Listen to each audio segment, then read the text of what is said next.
नमस्कार दोस्तों, स्वागत है आपका हिंदी नॉलेज शो में। तो दोस्तों आज रिजल्ट डे है। अब आप कहेंगे कि कैसा रिजल्ट? तो रिजल्ट है मेरी पिछले 2 साल की खबरों का। दरअसल जब से कोरोना स्टार्ट हुआ है मैं लगातार आपको खबरें देता आया हूं कि आज इस फलानी कंपनी ने चीन से भारत में अपनी फैक्ट्री लगा ली, आज उस विदेशी कंपनी ने ऐलान किया है कि वो चीन से अपनी सारी फैक्ट्रियां हटाकर भारत में लगाएगा। कुछ इसी तरीके की खबरें आपको देता आया हूं। लेकिन आप हमेशा सवाल करते थे कि आखिरकार ये होगा कब, इसका रिजल्ट हमें कब देखने को मिलेगा। इसके अलावा कई लोग तो ये भी कहते थे कि कोई भी फैक्ट्री भारत नहीं आने वाली है, सारी फैक्ट्रियां वियतनाम में ही लग जाएंगी और इसका फायदा वियतनाम को हो जाएगा, भारत को इससे कुछ भी बेनिफिट नहीं होने वाला। तो खैर आज मैं आपको जो आंकड़ा देने वाला हूं, जो आज आई है पूरी रिपोर्ट, उससे आपके सारे डाउट क्लियर हो जाएंगे। तो चलिए बिना टाइम वेस्ट किए वीडियो को तुरंत शुरू करते हैं। लेकिन उससे पहले आप सभी को गणतंत्र दिवस की ढेरों बधाइयाँ। और आप में से जिन जिन लोगों ने आज परेड देखी है और उसमें उन्हें जो जो चीज़ अच्छी लगी है कमेंट करके जरूर बताना। तो चलिए वीडियो को शुरू करते हैं। तो दोस्तों आप लोग ये बात तो जानते ही होंगे कि चीन में जो चीज़ सबसे ज़्यादा मैन्युफैक्चर की जाती है, बनाई जाती है, वो है इलेक्ट्रॉनिक आइटम। और चीन इन्हीं इलेक्ट्रॉनिक आइटम को दुनिया भर में बेचकर खूब मोटा मुनाफा भी कमाता है। और बहुत सारी विदेशी कंपनियों ने कोरोना काल के बाद बहुत सारी अपनी फैक्ट्रियों को चीन से हटाना शुरू कर दिया था और उन्हें भारत में शिफ्ट करना शुरू भी कर दिया था। और इसी को लेकर सरकार ने आज आंकड़ा जारी किया है और इससे हमें यह भी पता चलता है कि चीन से जो कंपनियों का माइग्रेशन हुआ है उससे भारत को कितना बेनिफिट हुआ है।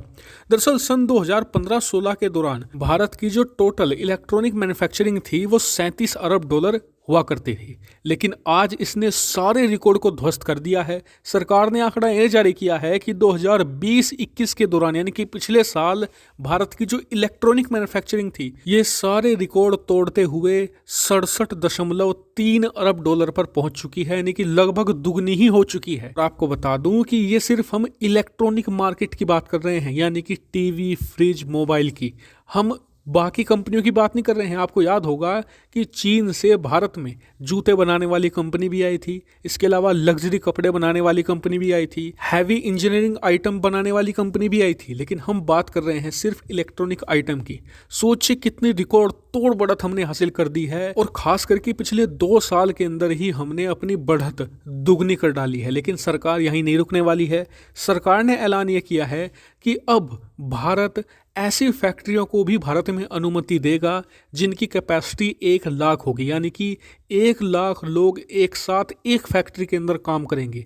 सोचिए कितनी मेगा फैक्ट्री की हम बात कर रहे हैं। और इसकी वजह से भारत का जो इलेक्ट्रॉनिक मार्केट है वो 2026 तक $300 बिलियन को क्रॉस कर जाएगा। जी हाँ, $300 बिलियन। ये कितना बड़ा आंकड़ा है।